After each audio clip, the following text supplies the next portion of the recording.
is made unto salvation, with my mouth I make confession unto salvation. Which is... Good morning, church.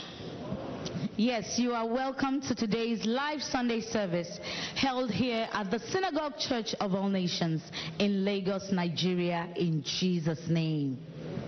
Buenos días, sean bienvenidos una vez más a este servicio dominical en vivo aquí en la Sinagoga Iglesia de Todas las Naciones desde Lagos, Nigeria. Bonjour à vous, nous vous souhaitons la bienvenue pour le service du dimanche en direct au Lagos, Nigeria, à la Synagogue Église de toutes les nations dans le nom de Jésus. Yes, let us get ready to cultivate an atmosphere of belief, because an atmosphere of belief makes it conducive for the Holy Spirit to dwell. It is necessary for us to understand that whatever position we find ourselves, it is God that makes us so. Whatever position we see ourselves in, it is God's mighty hand that gives us. This is why we need to thank God for the 1,000 victories He has given us over our battle. Understand that Satan will not want you to say thank you, Jesus, or appreciate God, because he knows that the moment you appreciate God, you are building your relationship with Him. So right now, let us defy Satan and begin to appreciate God for every good thing He has done and for His attention. Así que vamos y prepárense para una atmósfera de fe, porque una atmósfera de fe es una atmósfera propicia para el Espíritu Santo. Cualquier situación en la que te encuentres hoy, cualquier fortaleza que tengas el día de hoy, es porque Dios te la ha dado. Así que es tiempo de que agradezcamos a Dios por su bondad en nuestras vidas, sabiendo que Satanás no quiere que agradezcamos a Dios, porque él sabe que cuando agradecemos, construimos nuestra relación con Él. Así que es tiempo de que agradezcamos a Dios por su bondad en el nombre de Jesús. Maintenant, préparons-nous à préparer une atmosphère de croyance, quand l'atmosphère de croyance attire le Saint-Esprit. Maintenant, remercions Dieu pour toutes les bonnes choses qu'il a fait dans notre vie, car le diable, il ne veut pas que vous remerciez Dieu, car il sait qu'à chaque fois que vous remerciez Dieu, vous remplissez, vous vous approchez de Dieu dans le nom de Jésus-Christ. Maintenant, apprécions Dieu pour toutes les bonnes choses, pour sa grâce, sa miséricorde dans notre vie. So begin to appreciate God for His wonderful works and His presence around us in Jesus' name. Así que agradezcámosle a Dios por su presencia alrededor de nosotros en el nombre de Jesús. Remercions Dieu pour sa présence dans notre vie et son attention et son attitude dans le nom de Jésus-Christ. In Jesus' name we pray. In Jesus' mighty name we pray. Are you here this morning feeling far from God or spiritually dull? No matter how far you may feel, I tell you, you have been brought near by the blood of Jesus Christ, the most precious commodity in the history of mankind. And so because of Christ, you can come before God, and He will forgive you all your sins and help you not to make the same mistake again.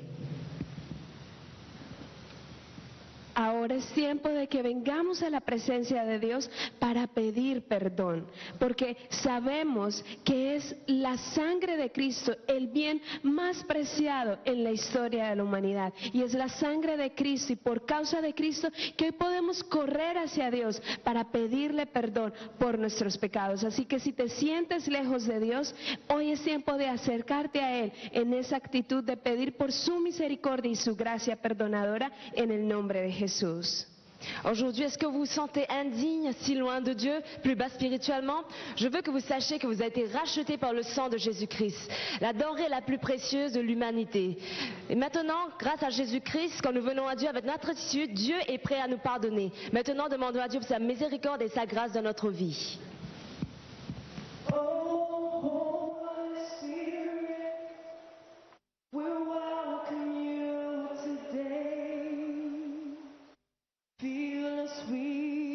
Presence as we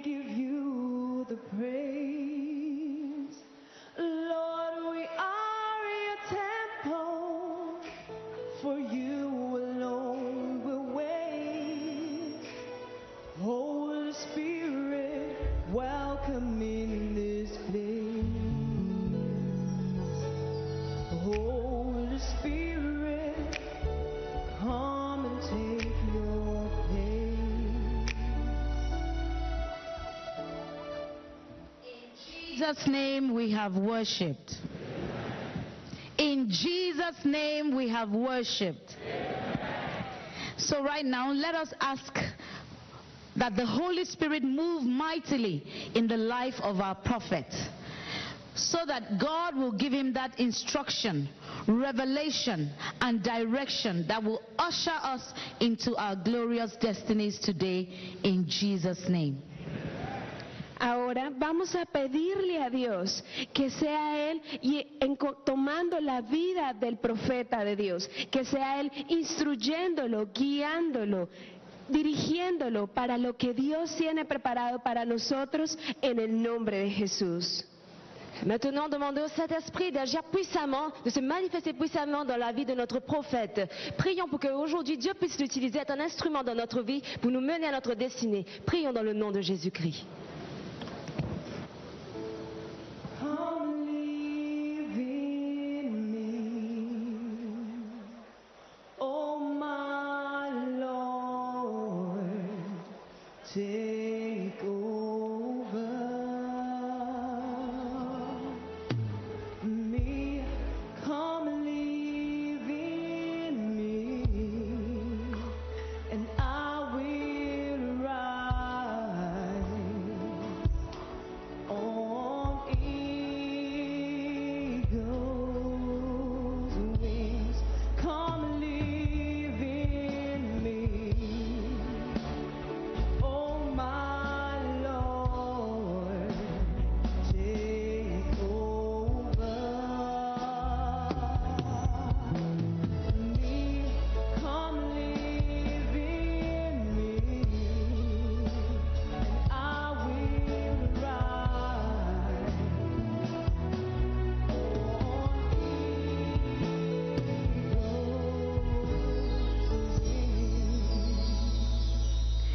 In Jesus' name we have prayed.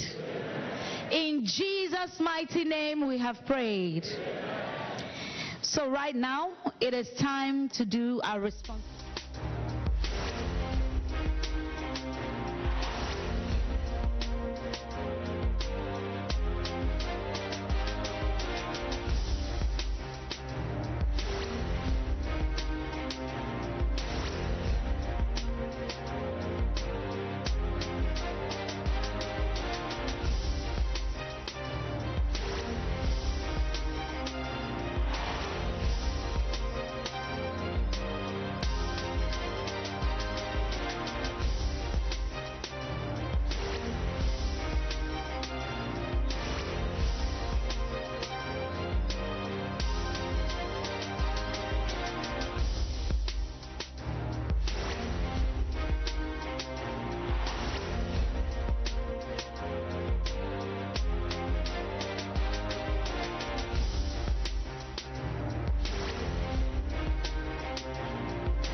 Come on, church, lift your voice and say, bow. Come on, louder. Lift your voice, let's make it loud.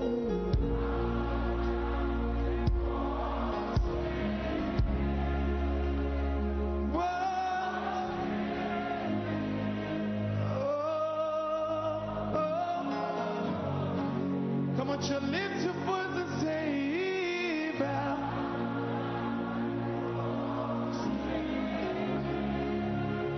I can hear you make it louder.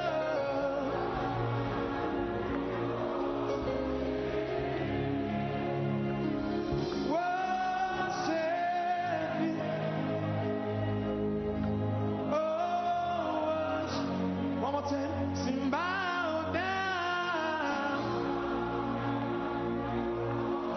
Sing. We sing, bow down. And worship. Oh, worship. Oh, come on, somebody, join me up, me say.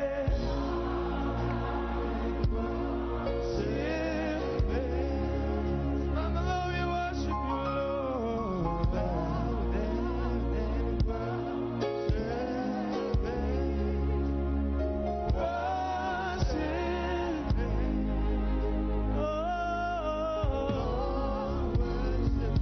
We sing, bow down.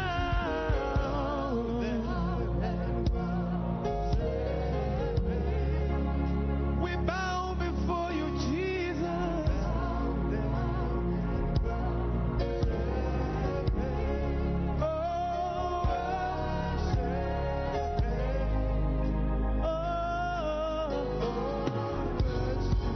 Sing, consuming fire, consume, sweet perfume. His holy presence is. Fill this place. See, consuming fire, sweet perfume. His awesome presence. Fill this place. For this is holy ground. Oh, we sing, this is holy ground.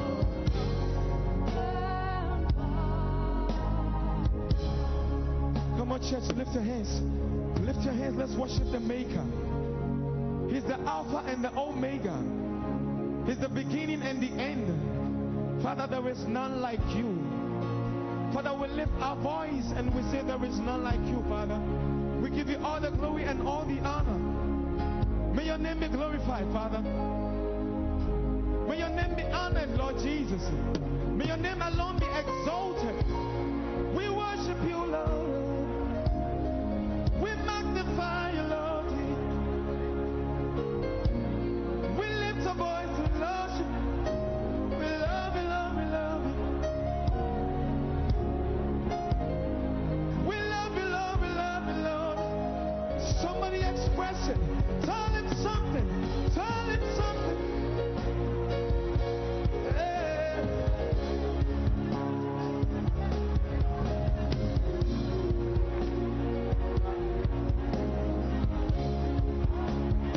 Worship him. Oh, worship him. Hallelujah. Clap your hands.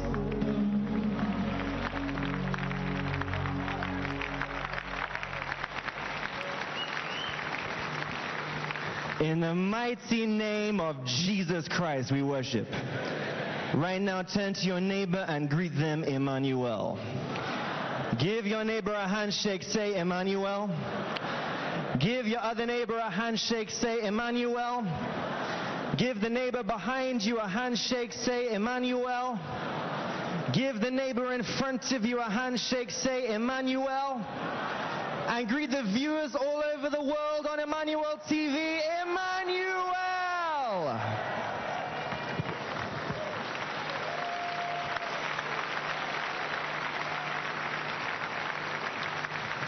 Tell your neighbor, God is with us. You may have your seats in the presence of God. Yes, once again, you're all welcome here in Jesus' name. My name is Chris. Originally, I'm from the United Kingdom, and by the special grace of God, I'm an evangelist here at the Synagogue Church of All Nations under the mentorship of Prophet T.B. Joshua.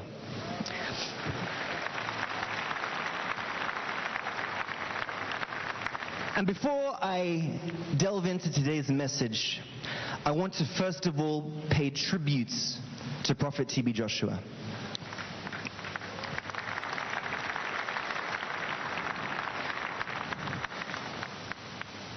If words were an ocean, I would drown attempting to convey the impact Prophet T.B. Joshua has had on my life.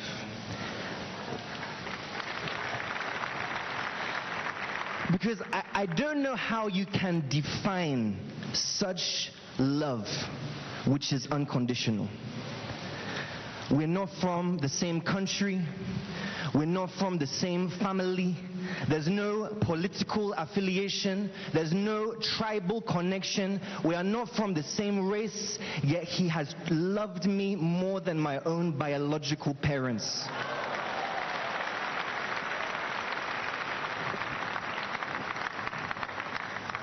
Brethren, this kind of love can change the world. This kind of love can change the world. I'm from a generation which is lost in lust. I'm from a nation that is stooped in cynicism, steeped in skepticism, a hard-hearted, stiff-necked nation and generation. Yet love broke through every barrier. And today, here I am preaching the good news of our Lord Jesus Christ to people all over the world. So once again, I want to salute Prophet T.B. Joshua and thank you, sir, for your love, care, and compassion. Now, before we go into today's message, I want to ask a question. And if you would like to answer, please just indicate by raising your hand. We'll move into our midst to ask. It's good to refresh ourselves with the Word of God. The question I want to ask you is, how can you identify a real child of God? Let me ask it again. How can you know, how can you identify a true, real, genuine child of God? Would like to answer? Okay, my brother, they would like to answer. I believe we're all viewers of Emmanuel TV, so we've been feeding our souls with the Word of God, so we're prepared to answer these kind of questions. Okay, go ahead, sir. Emmanuel, in a simple term, how to identify a real child of God is the simplicity in him. Okay, let's put our hands together for our brother. Our brother is talking about simplicity. That's a good answer. Does anyone from the front here want to answer? Okay, our brother just there. Once again, the question is, how do you identify, how can you know a real child of God? It's all by the fruits the person bears. By the fruits he bears. It's like our brother would like to take one of these fruits. This is why he's talking about fruits. So the fruits of the Spirit is what you are referring to. Yes. By your fruits we shall know you. Yes. Let's put our hands together for our brother.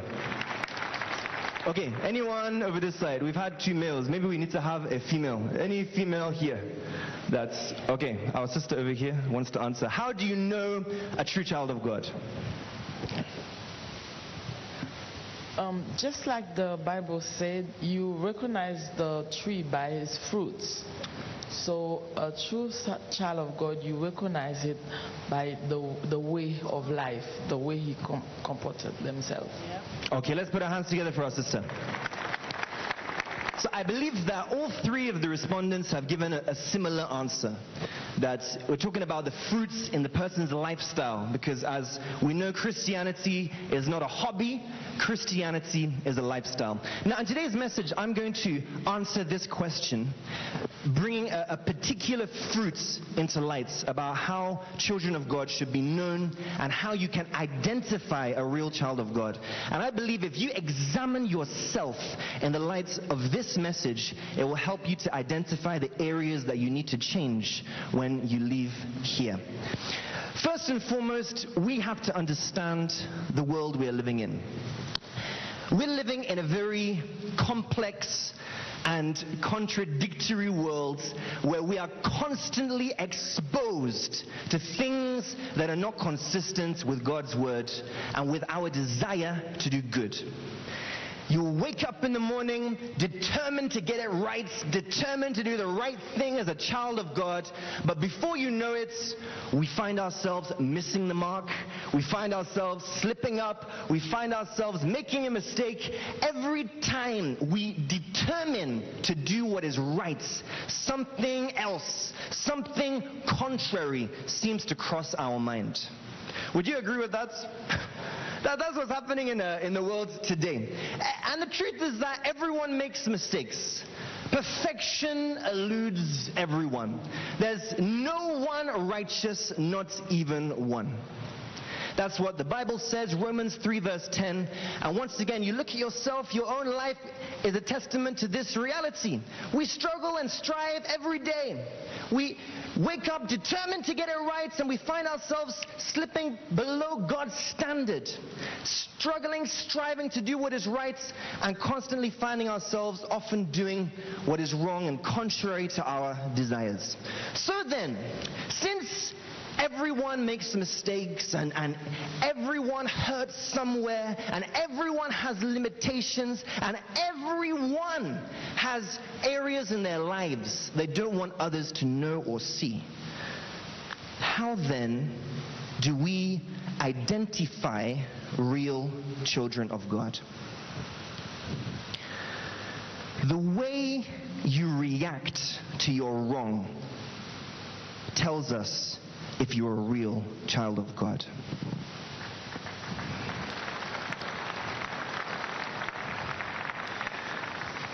We can know a real child of God when their wrong provokes their spiritual life. I'm going to repeat it again. We can know a real child of God when their wrong provokes their spiritual life, speeds up their spiritual life, encourages them to pray the more, to believe the more, to draw closer to God the more. That is how you know a genuine child of God. When what the devil intended to destroy your relationship with God ends up bringing you closer to Him. When what the devil intended to separate you from God actually ends up building your relationship with Him. That is when we know a real child of God. And this will bring us to the title of today's message, Wrestling with Wrong. Tell your neighbor, wrestling with wrong. Tell your neighbor, wrestling with wrong. Now, I'm going to take you to the book of Romans. That's the proof text for today's message. Romans chapter 7, verse 15. I'm going to read from verse 15 to verse 18. Now, before I read, the person who wrote this scripture is Apostle Paul. Tell your neighbor, Apostle Paul. Tell your other neighbor, Apostle Paul. The reason I'm mentioning Apostle Paul is that it's important to put it into context. So the person writing this scripture is one of the greatest apostles in the history of the church. He wrote half of the letters in the New Testament. He is a source of inspiration and motivation for Christians around the world. He is our father in the faith. And listen to what he wrote. He said, verse 15, I do not understand what I do. For what I want to do, I do not do, but what I hate, I do. And if I do what I do not want to do, I agree that the law is good. As it is no longer I myself who do it, but it is sin living in me. For I know that good itself does not dwell in me, that is, in my sinful nature. For I have the desire to do what is good, but I cannot carry it out. I'm going to continue to verse 19. For I do not do the good I want to do, but the evil I do not want to do, this I keep on doing. Now, if I do what I do not want to do, it is no longer I who do it, but it is sin living in me that does it. Tell your neighbor, Apostle Paul. Tell your other neighbor, Apostle Paul. This is one of the heroes of Christianity, openly lamenting that what he wants to do, he does not do. What he hates, he finds himself doing. Oh God, who will deliver me from this wretched body of sin? Do you know the lesson for me and you as Christians through this text? The lesson is very clear. You can know a true child of God when their wrong provokes their spiritual life. Why? Because as a true child of God, it is not your will to do wrong. It is not your intention to do wrong. It is not from your heart to do wrong. It is from your flesh. When wrong comes from the flesh, your wrong will make you to run to God because it is not your will to do it. But when your wrong comes from your heart, you don't see anything bad in what you are doing. You mean it. You intended to do that. It's a conscious, intentional act. Then your wrong will separate you from God. This is the people that begin to make excuses, justify themselves, point fingers left, right, and center because their wrong comes from their hearts, not from their flesh. Are you with me, people of God? I hope you are understanding this message. There are two types of wrong. The wrong that comes from the heart and the wrong that comes from the flesh. The Bible says that by nature we are rebellious. We constantly find ourselves choosing to do what is contrary to what we naturally want to do as people of God. Our flesh will be pushing us in a different direction. And there are times where, yes, we make a mistake. We take the wrong course. We take a wrong step. So how do you know a true child of God? The moment you realize you've taken a wrong step, you quickly repent and come back on track. That's how you know a child of God. Not by prompt tithe payments, not by church attendance, not by ostentatious works of charity. You know a true child of God when their wrong brings them closer to Jesus. When their mistake actually improves their relationship with God. For what I do not want to do, that I do.